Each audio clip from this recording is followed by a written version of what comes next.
Okay. This is Larry Hall, co-chair of the Rural Concerns Advisory Committee. It is 4:06. We are calling the meeting to order. At this point, we do not have a quorum present at the facility. Therefore, this will be a workshop meeting since we do not have sufficient people present. If we have enough members join to change that, we can reconsider. Since we do not have a quorum, there will be no vote. So if we do attain a quorum at the meeting, then Mr. Salvo will be able to vote as an alternative. We also want to advise that the public may attend and participate in this meeting virtually. They're encouraged and in person. Public comment will be taken both virtually and in person at appropriate points or points on the agenda when prompted by the chair, co-chair. When invited to comment, we need you to state your name and limit comments to 3 minutes if possible.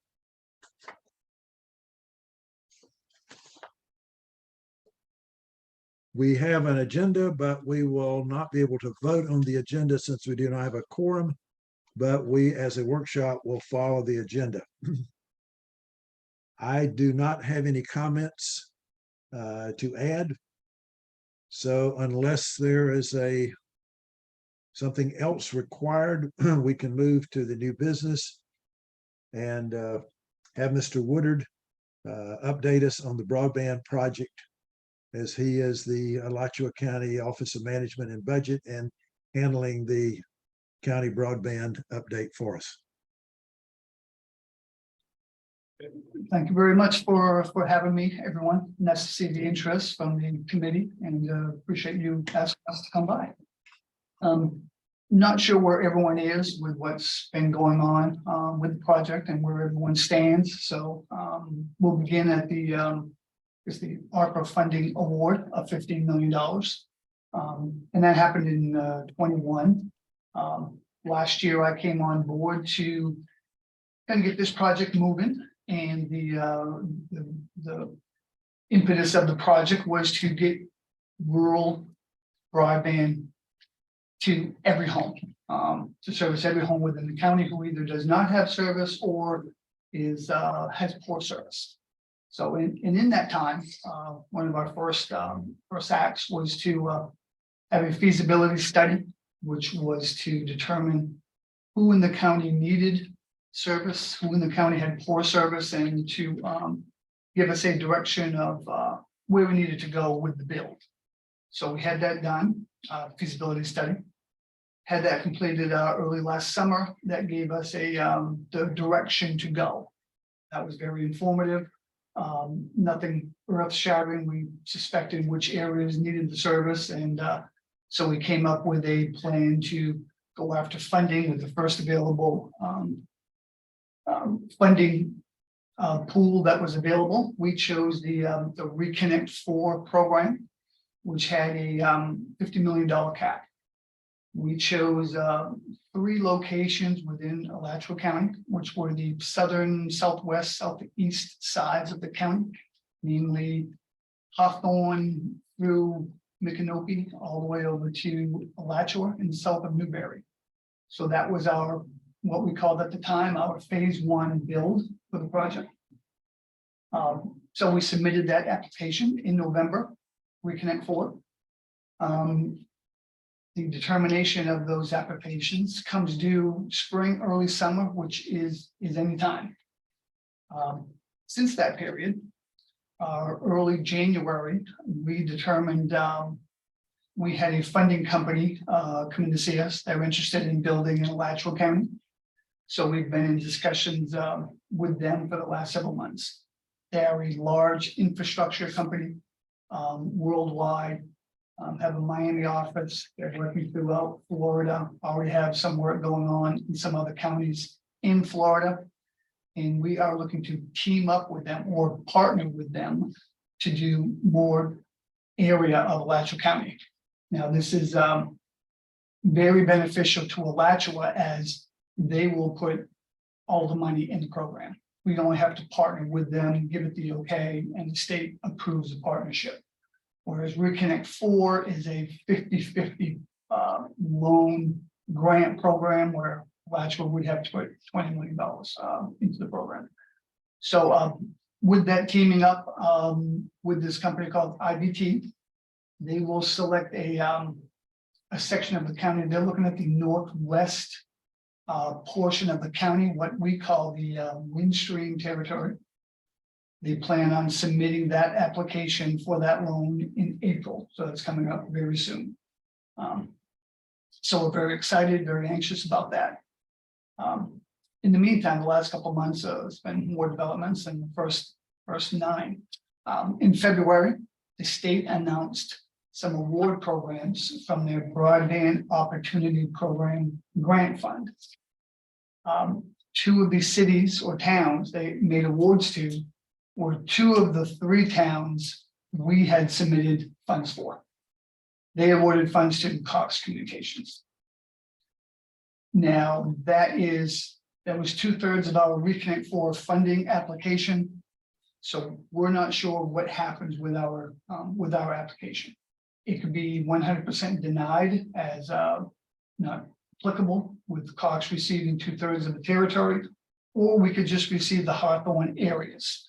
At this point in time, we don't know how that's going to go. So that's up in the air. With Cox receiving those 2 territories, we now take those areas off our blueprint. Moving on to the Northwest with another funding program. We are also looking at other programs that are coming up next. There's another Broadband Opportunity Program, phase 2, that is coming up early summer, those awards will be in the fall.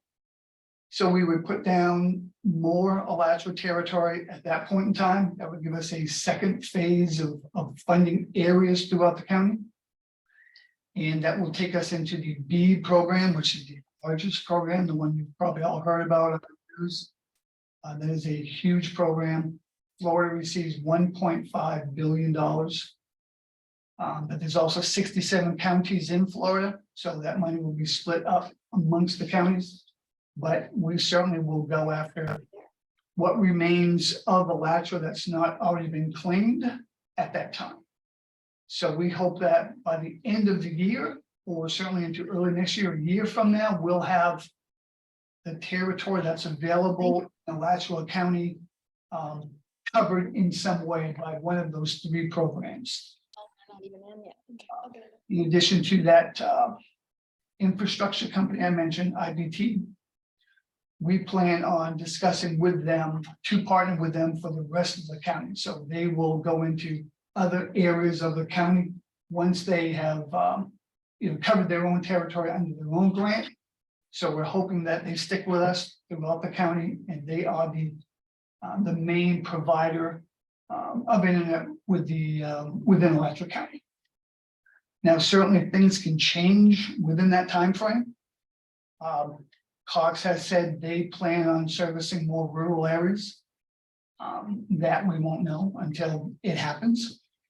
The power companies could step in at any time and come up with the plan they've discussed coming in. They don't have a time frame, so we hope we can get rolling with the plan before they do. But there's that potential. Now, Windstream could challenge a grant in their area. Since it's their territory, they already have money to upgrade their facilities, which they've not done. But they could challenge our grant with IDT. So that wild card stands there. As Cox moves throughout the county, as they know what we're doing, they may make other moves throughout the county. So we'll be watching that closely. But within the next 6 months, we hope to have a better idea of areas of the county that will be serving. As of now, there's nothing locked down. We're waiting on that Reconnect grant, see if we get Hawthorne or nothing, but that kind of brings us up to this point here. So there's a lot of things still in the air. We're going after every pool of money that comes available, and there's a lot of them.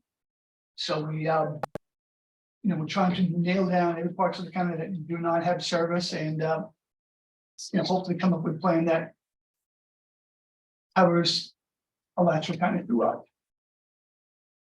Any questions?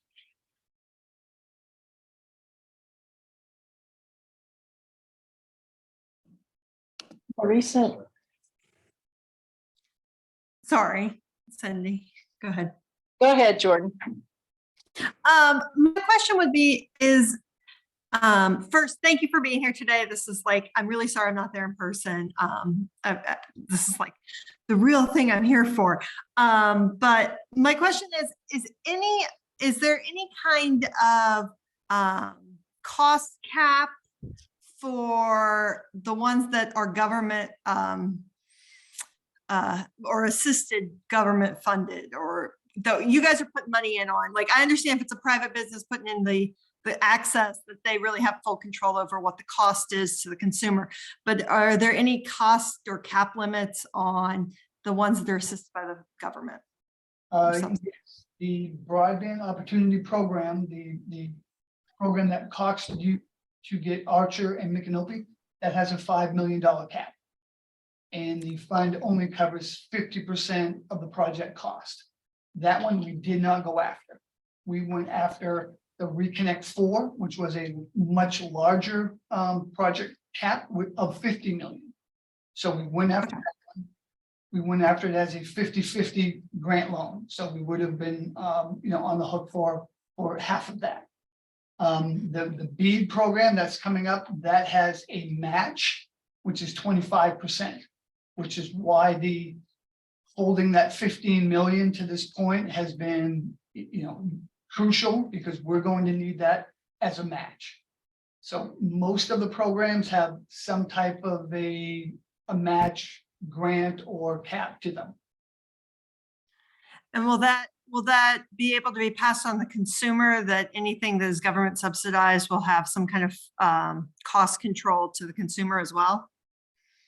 There certain programs will, yes. This is going to be a mix and match type of situation where certain grants have certain stipulations. There are certain programs to benefit, income levels, and we'll be sure we have everything possible in our program. Certainly the ACP, the connectivity program, will certainly have that in all our programs. So we'll do whatever necessary to get costs down.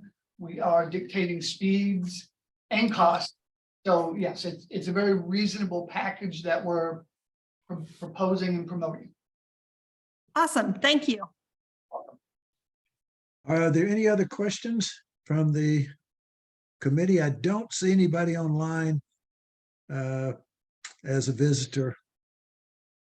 I know I'm a little late, but is this concerning the regulation and permitting? Not yet. We need one more person, Right. Mr. Blaine. Okay. I have a question. You mentioned that IBT would be taking over the northwest area that is currently handled by Windstream. Could you expand on what that means? Is Windstream no longer be handling internet in that area, or will be in competition with IBT? It is in competition with. Now, IBT is choosing that area because to them as a business, it's their best business model. The Windstream area is older, poor service, slower speeds. So they determined that's where that's where their bang for their buck is. They will compete with Windstream in that area. Now, a few years ago, Windstream received RDOF money to upgrade, and they have not done that. So they certainly could come back and challenge state funding for that area, which is a possibility. But if they do not do that, it will be in competition with Windstream in that 441 corridor, High Springs, northwest part of the county. Okay, when you say northwest, because I live in Alachua and we do have high-speed fiber that was just recently installed, and I've noticed that along San Felicio Parkway, where they are going to be building homes and office buildings, they have been running fiber in that area also. So apparently the areas that haven't been upgraded then must be outside maybe of the city limits or in the more compact area that Windstream is currently serving. Right, most of this build would be in your rural areas outside of those towns. Okay. Yes. Are there any other questions? I just have a question and Go ahead. talked to you on the last committee meeting, but I just have a question. So if the Reconnect 4 money, let's say that's issued, then the areas you're talking about, it would not be looking at Micanopy because they already got funding. It could possibly be Newberry, Alachua, or Hawthorne. The Newberry and Archer section went to Cox also. Oh, that went to Of Cox. our Okay. 3 towns, Hawthorne is the only one unaccounted. Okay. And so if that Reconnect 4 is awarded, then you're looking at Hawthorne. And my next question is, who has that in Hawthorne? Is it going to be the same situation with Windstream that we have in the northwest part of the county? Could it be? It could be, yes, but we would, again, we're going to be outside of the towns that already Okay. have a service.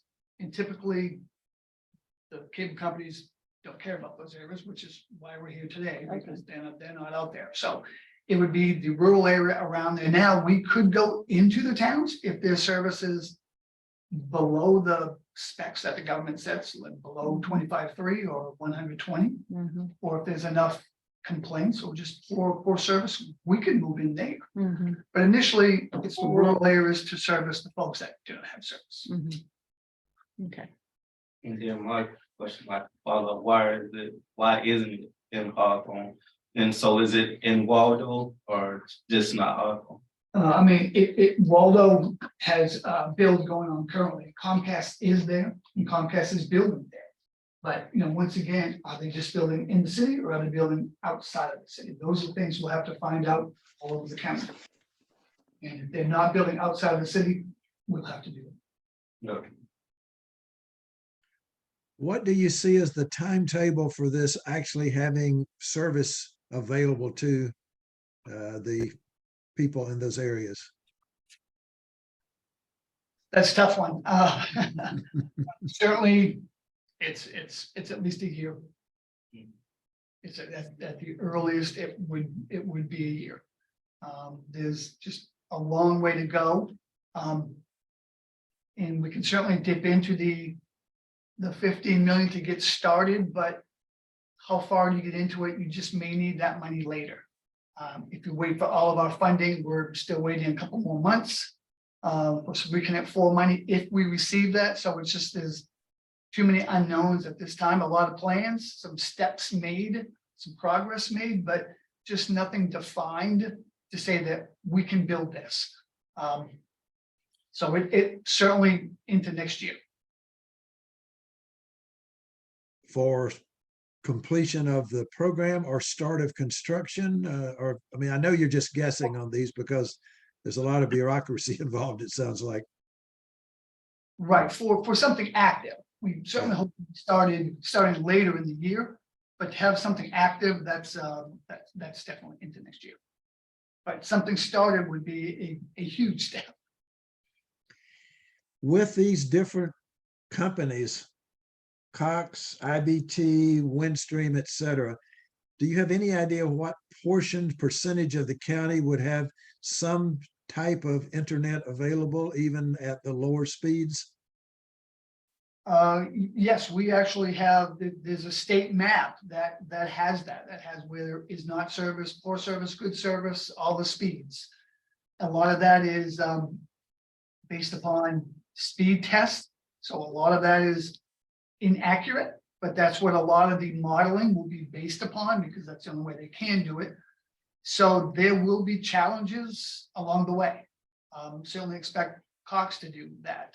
If we go around Waldo, we'd expect Comcast to do that. They want to tie up territory. We're hoping that Cox follows through on Micanopy and Archer, as they were going to be our first build. So our first step would have been there if Cox holds off on that build. They could actually come in after us, after we begin. So there's with this much money available, it's going to be messy. There's going to be no way around that. The Windstreams, the big legacy company, Comcast, Cox, Windstream, If I were them, I wouldn't take it laying down, and I don't think they will, but they also don't want to go in those areas where there's so few homes, they won't make money. So there'll be territory for us to do. But, you know, we also want to get as many homes as possible. So it's going to be very interesting as we go on. And this is, remember, this is brand new. This hasn't been done before anywhere in the country. So it's going to be challenging all over America. The other question that I would have is, and based on what you're saying, and I agree that they will probably have service in the most profitable areas where they at least are breaking even or having some return on investment, leaving the other more remote areas for the county. Would there be enough funding then? I mean, if you've got farms that are 10 miles apart, to have to run connections to those outliers, do you think that will ever be serviced, or are those just going to be out there without service for a long time unless you go to a satellite service? Well, the directive is internet for all, so they would be a part of all. So yes, we would get to those places. Now we'll have to find those places as Cox, Windstream, and whomever builds out to these areas. How much of McAnilpy will they build? How much of Archer will they build? We'll have to find those pockets that they do not build, and we'll have to get to them. So as we go forward, as these areas are built in the next year, 1 to 3 years, we're going to have to hear from the residents of these people who are left out. And there's going to be people left out. That's we have to expect that. And when they're left out, we'll have to step in. So in those areas, will there be ongoing funding by the county to subsidize those connections that are remote? Or will the people that are going to receive the service have a connection cost that would recoup the cost of running those lines to their properties? Well, their cost will be, I mean, the same as anyone else. I mean, if someone has a drop that's a mile down their driveway, that's certainly a separate instance, but a standard drop, even if they're a mile away from the next neighbor, we have to get to them and we'll charge them the same price. The only difference is, you know, when we get to them. And there'll be certainly discount programs, as I mentioned, the ACP program, but that's based on incomes. Outside of that, the rate will be the rate, regardless of where you are within the county. Has there been any projections? And I know it would almost be throw a dart because you don't have probably enough data to determine what the cost will be going forward for the county to operate this system, giving the maybe subsidized or standard rate charges throughout the area. I can only comment on the first submittal that we did. That was a sustainable build. That phase 1 that we submitted, Reconnect for those 3 towns I mentioned. That was a sustainable build, whereas it could survive on its own without any type of outside funding. That was a sustainable build. Now, once we include that with the rest of the county, that certainly will be much more challenging. Remember, we have money to build this. Some point in time has to be paid for down the road. That's why as much grant money we can get as possible. That's why we're excited IBT is going to come in and put the money down. If we have to continue to do loan grant programs, that will certainly be much more difficult for Alachua in the future. So we hope IBT gobbles up the whole county. But that first phase 1 was a sustainable build. And I couldn't project the rest of the county other than to say it would have been more difficult with more rural homes involved. Any other members have questions? I don't want to dominate, but yes, Mr. Blaine. Yeah, like how can we get like the areas that don't have any on priority? Just like Hawthorne, I don't heard parents complaining about, because their kids have to walk to the library in order to get adequate internet service. And so that's been a problem, walking along those highways and, kids walking and. Sure. So what could help get that community on? Well, Hawthorne is a priority. They were a part of our first submittal that we connect for that I spoke of. The only problem is that's a application where two of the towns were already awarded to Cox. So we don't know if that application will be completely tabled because of that, or if we'll still be awarded Hawthorne. If we're awarded Hawthorne, that'll be our first bill. So that's something that would come up, later this year. If we have to resubmit for it, we'll include Hawthorne with our next project in the Northeast. So either way, Hawthorne is priority. Okay, yeah, I know they, even with the schools, with the old books and haven't got any of the, gas tax money. With the new bill of their school, they haven't, got any benefit of that at all. And it's long Yeah. overdue for these areas, long overdue. Other questions? I have one additional. On these territories that were awarded, is there a time limit in that franchise that they have to have a certain level of service, or they can be challenged and lose the territory? The company that receives the award, Right, Cox or Windstream that gets these areas awarded to them that the county won't be going into. But Yes. the question was what are their timeframes that they are required to provide service? Otherwise, their territorial rights could be challenged. right, the broadband opportunity program funds that Cox is receiving for Micanopy and Archer, that's 3 years. Okay, I don't think that the window has started yet, but it is soon to, maybe spring, early summer, which is where we are now. But I spoke to Cox myself, and they did say they planned on doing it this year. So, we'll need to talk to those residents and have them keep an eye out. I know Sarah Owen in Micanopy, she's all over this. She will watch it closely when they start building. We'll see where they go, where they don't go, and we'll fill in any missing blanks if there are any.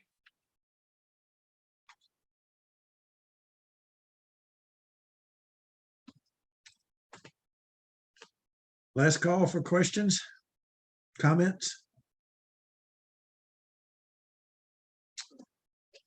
All right, we thank you for coming and giving us an update. That was very informative, Mr. Woodard, and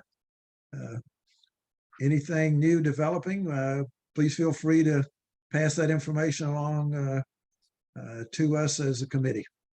Will do. Thank you very much for inviting me. Okay, now that we've gotten a little further in, I was going to now update who's, as I am seeing it, and correct me if I'm wrong, I believe we have in person Mr. Baines, Ms. Hurt, Mr. Mills, Mr. Salva, and Ms. Sanders in attendance in person. And we have on Zoom myself, Ms. Warner, Ms. Callahan, and Ms. Ford. So we do not have a quorum present physically. So we would not be able to conduct any business unless until we wait until an additional member shows. Do we have any other? We can take a look at the attendance report. You want to update us on that? Sure. Ken? Right.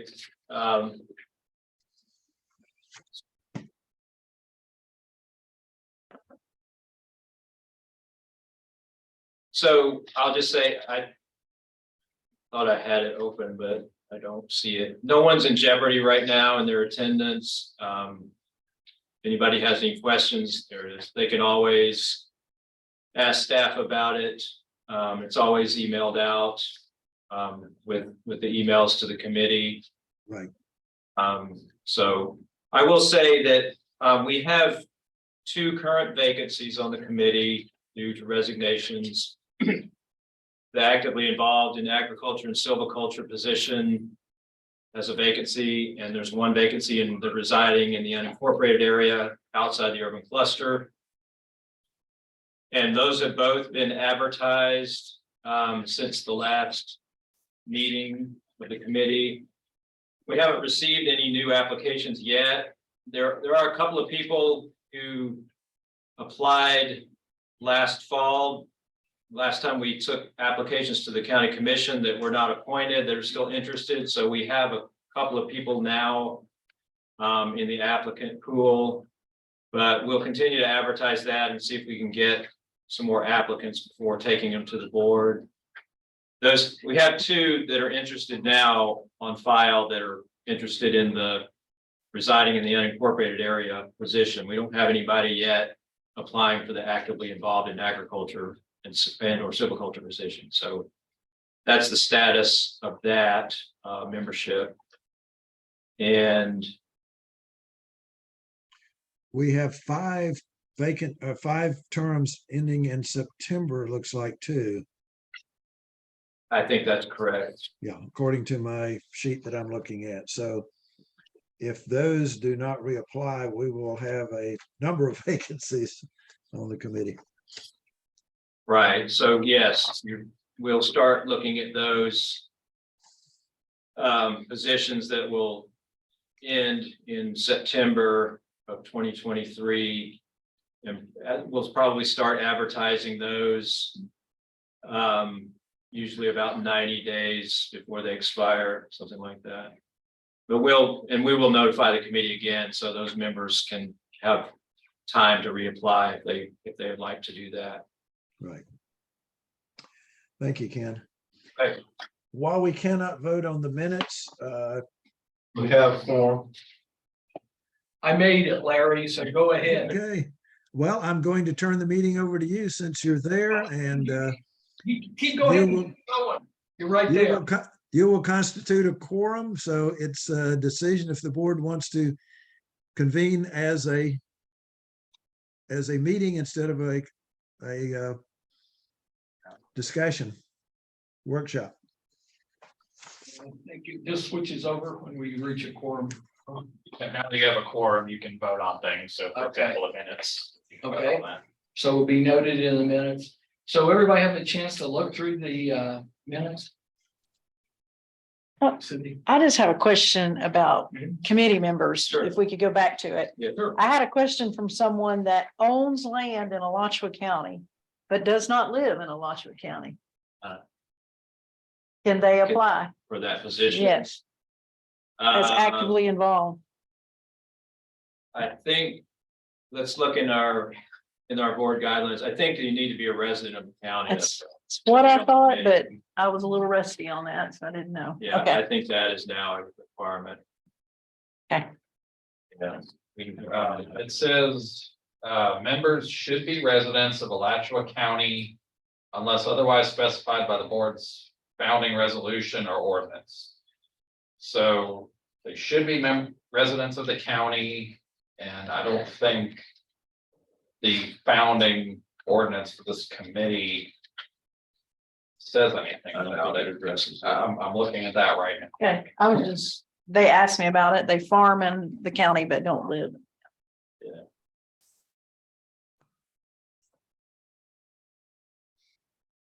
So we'll just take a second while we're doing that. And for the minutes that came out, just be sure to pay attention and make sure you're in agreement at the conclusion of the minutes with the wording that was put in there because of the public comment.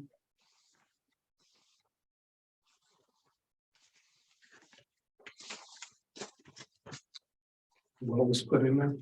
The wording at the very end related to minutes, there was, I'm going to forget the last name.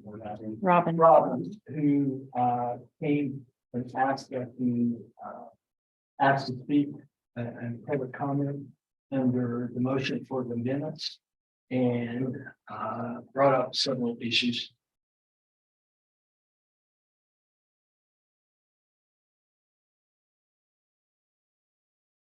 It looked accurate to me.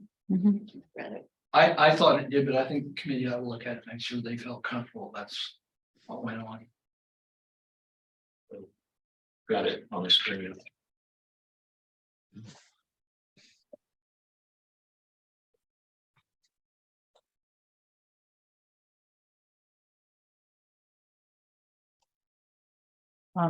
Yes. Chair, I don't remember speaking when she talked the other day, but in a previous meeting, I did say there is a USDA facility in Marion County and Columbia County. Yes, you did say that. I remember. Because there's one in Lake City as well. Hmm. Might just want to make that change.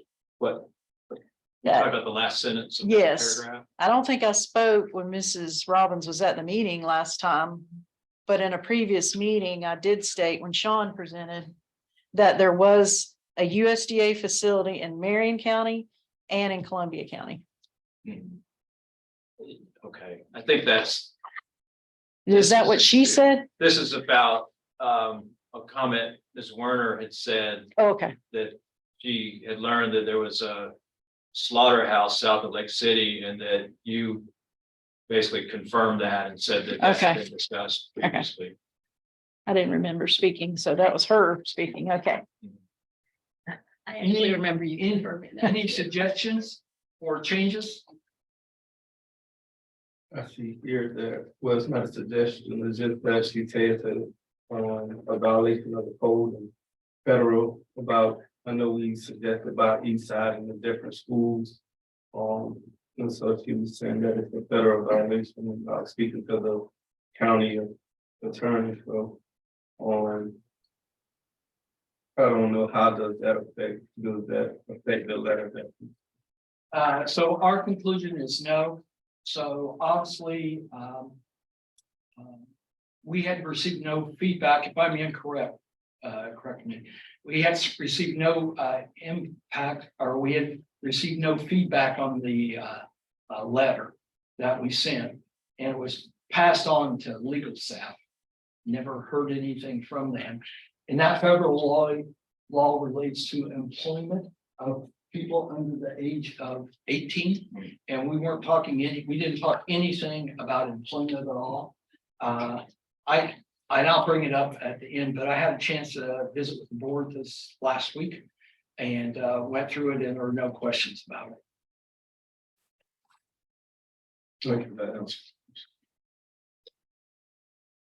Any other questions, or if not, is there a motion to approve the minutes? So moved. It's been moved by Cindy. Is it seconded by Ms. Mel? And is there any discussion? If not, all those in favor signify by saying aye. Aye. Opposed, same sign. That motion passes unanimously. Dr. Clauser, when we started the meeting, since we didn't have a quorum, I did not get approval of the agenda, so you might want to cover that also. Oh, okay, well, we'll go backwards on this. And we're pretty well through it right now, but you saw the agenda. I assume that Mr. Woodard was here and made his presentation. And then we have the formal stuff we do. So is there approval for today's agenda? I'll move to approve. Okay, it's been moved by Janet. Is there a second? Second. Seconded by Cindy, that the agenda for today be approved. All those, any discussion? All those in favor signify by saying aye. Aye. Pose the same side. Okay, that motion passes. Walking in late, I don't see, is there any public online? There's actually a county staff member, if they wish to. Okay. Kathleen, would you like to make any comments? Good afternoon. I just joined to listen to the presentation, and I may not be able to continue much longer, but no, I have no specific comment. Thank you. Okay. And Then if I could back up for a second, just on chair comments. So want to make sure it was announced, this is our last hybrid meeting. Was that announced? We haven't yet, but we Okay. can now. So this is our last hybrid meeting. All meetings going forward, the county is, I haven't seen it formally, but they've passed notice on that the hybrid meeting can be dissolved and discontinued. And I think we're probably one of the last ones that are still doing it right now. So when I visited with them last week, I informed them that we'd use this as our transition meeting and then we discontinue it. So for members, that makes a difference on your attendance requirements. So you just need to be aware of that. No more Zooms are going to be done in the future for the committee. And if something comes back up, the county comes back in with some type of thing, they'll inform us and then we'll go back to that consideration. The other thing is the meeting went really, I thought it went well. One thing that didn't go well is I noticed, I saw a little bit of it on a replay that I said too much, but other than that, the meeting went well. Did have to wait until after public comments. And the public comments, I think there were 6 or 7 people and they only covered 2 areas. One was the meat processing facility. The other was the journeyman electrical certificate. And so basically I got squeezed in right beforehand. There was a question that did come up and the committee should consider it. So first of all, the commissioners in general were very complimentary. They had nothing to suggest. Actually, I think that little slide at the end where I said you didn't ask, but while I'm here, caused a couple of them to think a little bit. And there were a comment from Commissioner Pruzzi and Commissioner Alford on that. But Commissioner Cornell wanted to know if it would be possible if the committee was taking any look. And that's why I went back and tried to see exactly what the question is. And Ken and Ben, Regina, you may have watched it. Ken was there, but if I misinterpreted it, let me know. Commissioner Cornell's question was, would the committee be able to discuss or take a look at the operational feasibility of the meat processing facility? So he's not talking about approving it and stuff like that, but my interpretation of it is, and I think one of his questions was related to the fact that will there be enough livestock to keep it operational? And so Cindy, I'd be interested in your input. You've been involved with the cattle industry for a long time. You know it here in Alachua County. Thoughts on that? Have you seen anything on that? And then I'd like the committee to comment if that's something we should try to look at, because if it is, I think we can't put it off really long. And it would be, I think, generic information at best.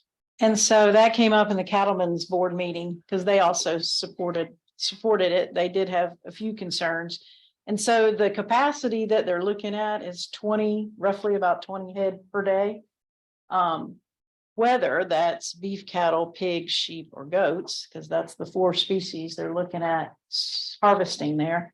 And they're also, we looked at when they did the survey, we're looking at a regional aspect. So not just Alachua County, but pulling in producers from Levy, Gilchrist, Marion, Bradford, because the 2 USDA facilities we have now are backed up 8 to 10 months. I have spoke with one of those facilities and he said it would take some pressure off of him because he's larger and he buys in volume. And when one person comes in with one animal, you know, it's a little different for that custom processing than if he goes and buys 20 or 30 head. So I do think the need is there. I think the capacity that we have within a multi-county area is there to support the facility. The cattlemen's had the same issue. There were some large cattlemen on the board and discussed it. And they thought that it would be feasible, at 20 head per day, 5 days a week. So are they really talking about 20 head per day? That's what the capacity of this facility will be. What it's gonna be is up to whoever's gonna operate this, which we don't know yet until an Right. RFP goes out. Whoever operates this, it's gonna be up to that person, that business entity, group of people, whatever it's gonna be. On, okay, we think we can get this thing done with 20 head or 25. I think it's gonna have a capacity somewhere around in there. Or maybe we just want to do 10 head a day of beef cattle and we can do 20 head of pigs or 20 head, whatever it might be. I don't know. It's gonna be up to that business partner or whoever operates it that the county's gonna allow to do that, to make, I think, that business decision for them as to what their profit margin and what they need to do. Well, and the one reason I asked that is when they asked that question, I didn't have any idea. And so I started to look at some stuff. And I believe it was Nebraska and Utah have some budgets. And then USDA has some Mhm. gross figures for the whole state. But meat processing, and I think it was 20 compared to 21 in April, or it could have been April 21 compared to April 22. It's almost doubled in Florida, is one thing. And then the other thing I saw from Utah and Nebraska, they consider that whatever the capacity is, 70% is reasonable to make to make it a viable business. But Yeah, but they're probably a lot larger. Were they small packing plants too? I believe that some of them were small. So at that number of head that they've looked at the capacity for this facility, it's here and it's in surrounding counties. I would think, I mean, I raise small ruminants, goats and sheep. And I think that's like the niche that's missing, right? I cannot go to Lake City or Marion, they'll laugh me out of the building if I go there with 10 goats. Right, so I end up having to go to Lake Butler to process my stuff. And just going around this area, I met goat farmers up in Jacksonville that they have the same problem. They send their animals over to Lake Butler to be processed. They can't find that medium size. I guess. And what's niche the that's out there. process time in Lake Butler? Is it fast? It's fast, but like right now it'll be like 6 to 7 months. So I can't even sell my sheep because what I'm gonna tell the customer is say, yeah, come back in 7 months. And I It get your is meat. or isn't a USDA. It's not USDA. It's Center EdTech. Hill, yeah. Well, Center Hill's is starting to open back up. Marion County and Nettles in Lake City. And that Nettles is, he's a large volume buyer, but he still does some, but he's telling people right now it's 8 to 10 months out on individual. But Lake Butler's not USDA inspected. Like I said, there's one South Marion Meats and Nettles are the two. Would that make a difference to you as a To me, producer? so to me, it doesn't.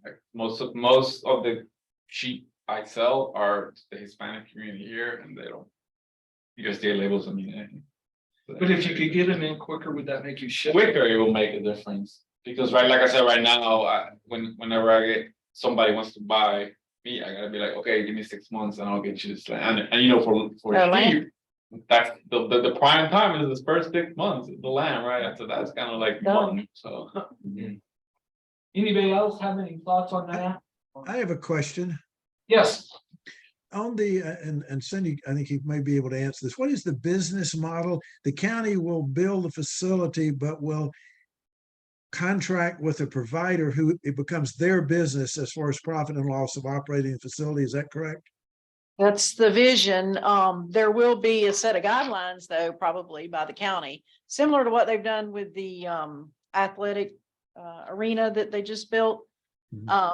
So the county built it and then then they've turned it over to an athletic association to actually run it in the day-to-day business. And that's the same thing they're looking at here. And that is going to be the key. I've told commissioners that, I've told Cattlemen Association, Farm Bureau, and they all agree. The key is going to be finding that person or group of people to take it on and run it. Somebody with the experience, number one, because labor is going to be an issue. That's why we'd like to partner with Santa Fe College and the University of Florida IFAS, because we're right there with students and that kind of thing. So, but that's correct. The model they're wanting to do is that a business would, or a individual would take it over. There would be stipulations, by the county on what can and can't be done. I'm sure that is yet to be, that's not been developed. Do the county receive any funding in that contract by them building it? Do they receive any like? I don't, and Commissioner Prizzi has talked about this, but I don't think the county would look for any revenue from that. Right. That's what it sounded like. That the business model would be on the contract. Mhm.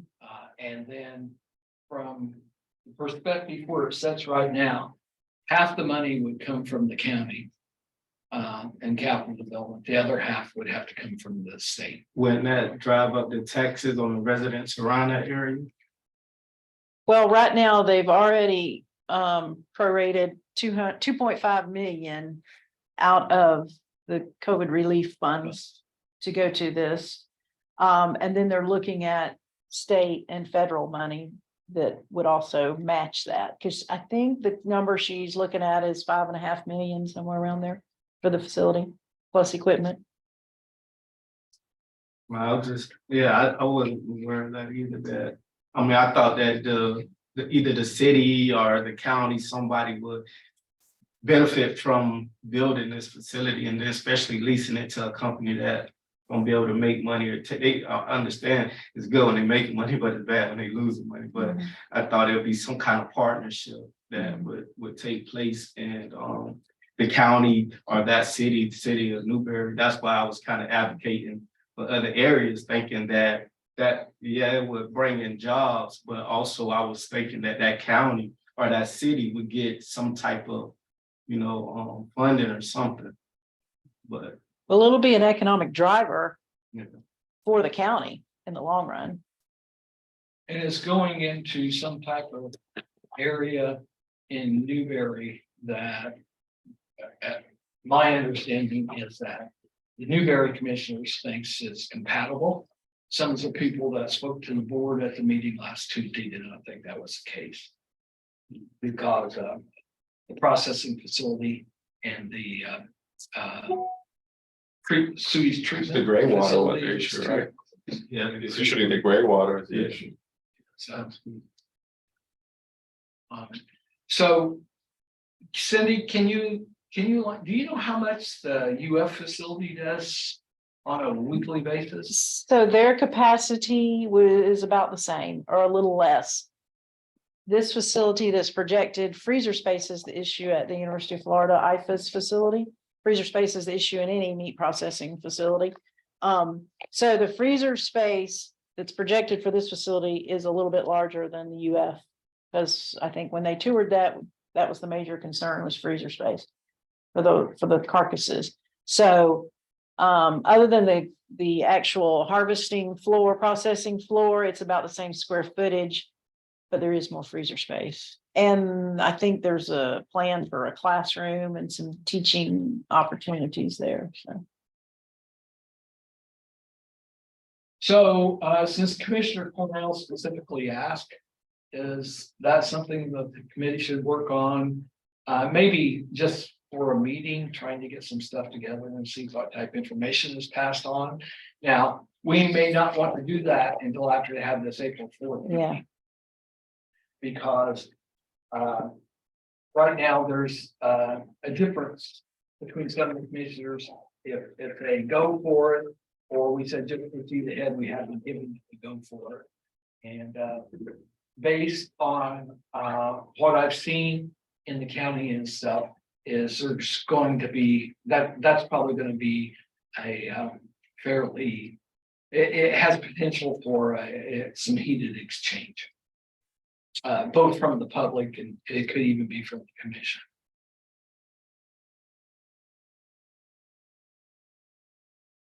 I'll just say that at that meeting, my one slide is about the need. So I will discuss, what we've kind of talked about here and what I see as the need. And then UFIFAS meat specialist will also talk about regulations and USDA and that kind of thing. And So, who, do you know who's doing that? Chad Carr, Dr. Carr, meat scientist. And Krista Court will also present her economic analysis report. Yeah, so, and you, again, especially since you were there, but I assume Ben and Regina may have seen it. But it sounded like Commissioner Cornell was specifically asking about the operating feasibility of the facility if they approved it. Was it gonna be profitable? Right, the economics of that, yeah. Yeah, and so, and actually, and I brought up Krista and said, we've been trying to get her on, but her study didn't really look at that per se. She's looking at the both the external and internal. The other thing that would be interesting if anybody had a number on it was, so if Juan is taking his sheep or goats or whatever to Lake Butler, whatever he's paying per animal processed is a leakage out of the Alachua County economy. It's true. And, you know, if we've got all these people that are going outside the county boundary, we're leaking out some money there. And I don't hear very many people talking about that. Have y'all looked at other perspective of how many meat processing plants that have closed down or taken the number of far as the how much is generated, you know, far as gross and losses from the Lake Butler or from just the ones in the state of Florida did the number, like I know you say you did some out west, but like within the state of Florida, have they like crunch those numbers down and see what their losses and gains were and see about the plants that have closed down due to whatever reasons and what type of lawsuits those plants faced and all those. I know sometimes we think about the benefits, but what about the cons of it? Like have any of them, you know, as far as like with contaminations and lawsuits and that types of things, like what are those types of things that I think we also have to look at? I wonder how far you'd have to go back there. I looked at some state data I could find of meat processing facilities in Florida. And it looks like over a 4 or 5 year period, it's been pretty constant. There's nobody closing down. That's why everybody's backed up. Plus you've had this huge surge in people trying to do that. So, you know, I'm not sure how far you would have to go back, how relevant it would be today, but it looked like over the last 4 or 5 years when I found a list of meat processing facilities in Florida. It looks like one of the questions you're asking that's not covered is, I guess this one, even though this would fall under red meat type processing facility. And there's some people who, there's some very specific ones that are wild game and other things like that, that aren't as successful. And that seems to be a shortage as well, it appears. I can ask, so my counterpart in the USDA is the SIS analyst for the nation. So I guess I can ask them, because I know they have that data, but it'd be kind of weird to ask, because I guess as a member of this county, I can ask them if USDA shares that data. I can do that tomorrow and see what they have. They have it, I just don't know how we can get it. You know, if it's something that they produce for the general public or not. Because if the market is, like you say, last 5 years, then that's a benefit saying, hey, it's definitely a need. But I think those questions still need to be asked and answered. But if it showed that in the last 5 years that you know, no meat plant closed down, that's a benefit. I mean, but I just think that those types of questions can need to be asked. Any other thoughts on that? So, would you, as a group, suggest that we wait till see what the county comes out of their April 4th meeting and see if we do our April meeting on that topic? Or do you want to go ahead and, because I think, we've already sort of got something for the April meeting? No. So would you like to sort of see if that becomes a topic, and then if it does with the commission and they progress, go forward, then as a committee, we usually discuss this stuff and see if we can get some information together, since Commissioner Cornell specifically asked. Okay. One other thing, I had a member in the audience after the thing was done. And if you've been in Florida for a long time, former Commissioner of Agriculture in Florida, Doyle Connor. So this has been many, many years ago. Started a program that's gone bust, and it's called Century. It was called Century Farms. So if your farm had been in ownership in the family for 100 years, you got this nice plaque you put out on your farm, big poster. And a lot of states do that. In Indiana, they call it Hoosier Homestead. So if it's been owned by the family, and they do century, 150 and 200 years. And so they recognize that level. Some states go down to half century, 50 years of ownership of the family. But they were saying you didn't get anything of that other than the plaque. This person is frustrated because he owns between 40 and 50 acres of land, and he would like to see it stay in agriculture. So he's tried to get the Conservation Trust to be interested. And they said, no, we want big properties, hundreds, if not thousands of acres, and yours is too small. So he says he can't guarantee his farm will be in there, but he said it might be a lot more attractive to future family members if they had something and give some recognition.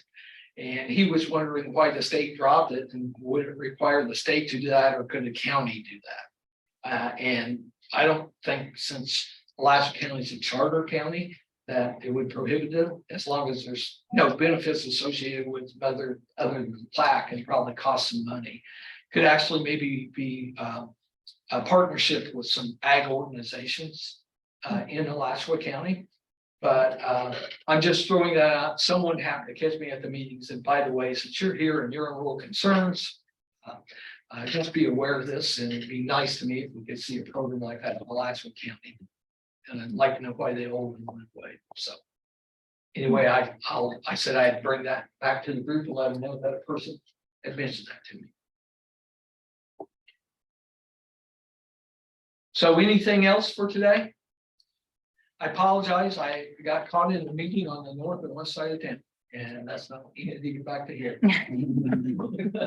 Let alone when you park you, who do you get back here? So not hearing any other. Where we at on the comment from members? Yes. Okay. Only comment I'd just like to because, you know, kind of add into your traffic dilemma is that can we reconsider like using this building?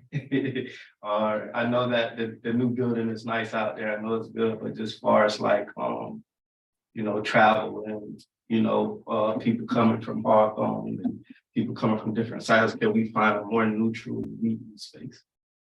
So I believe that we could bring that up anytime. Now, just to remind you of the hurdles we went through, Ken especially, and probably Regina as well. And it may have been before Ben got heavily involved, but we looked at a lot of sites. And it might be a little bit easier now because of we're not going to need the technology that we had to hunt for at that time. And then what I recommend, and I actually passed it along to Ken, that I happen to be out at the State Farm Bureau or at the, I was at the state FFA headquarters, and I hadn't been in that facility. And the lady who is secretary for that says they do allow community groups to use it. So that would bring it back to 34th Street. Like that. But we ran into issues with technology when we looked at alternative places, and we ran into issues with hours that they were open on that as well. And we've discussed that before. We could always revisit it again. I don't know if it's because several people are still working and the end of the day, the meeting still work best or what, but there wasn't a lot of flexibility on moving them up or moving them later on the committee. But I think we can bring those up at any time. We should get them scheduled on a discussion. Okay, so we can get that put on one of the agendas. Yeah, so let's put that on an agenda to revisit that and see what people have to say. And we did find a couple of places out east of town. We looked at Cone Library Yeah, out there. That's an option. That was one of the options on the committee. and we looked at the health building. The health department may have had the hours issues. It was an hour issue. We had to be out and gone by 5. Yeah. We are currently scheduled back here once a quarter, so 3 months from now, June, we would be back here in Grace Night for the committee's vote.